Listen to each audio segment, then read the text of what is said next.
So I got some feedback on my last video on learning by doing from people who said that they couldn't relate to my examples of going to a music festival or snowboarding for the first time because I wasn't really solving a problem. All right, let me give you a more personal example that is related to solving a problem. Many years ago, I was diagnosed with sleep apnea, and the doctors determined that the back of my throat was anatomically really close to the front of my throat, which caused me to stop breathing in my sleep and also caused me to snore. Now, instead of issuing me a CPAP mask for treatment, what they did was they asked me to first lose weight to see if that made a difference. And I did lose weight and it actually worked.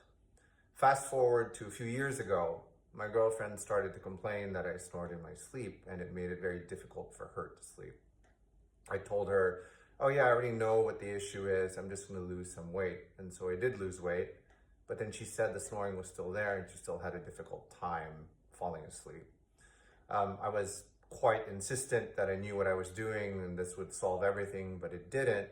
And so she went on to suggest to me some of these off-the-shelf products like a mouth strip or a nasal strip to improve my breathing or to help me breathe through my nose, which I thought was utterly ridiculous, that a Band-Aid over my mouth would actually work after years of talking to a doctor and getting the solution that I needed. Well, anyway, I went ahead and I did it.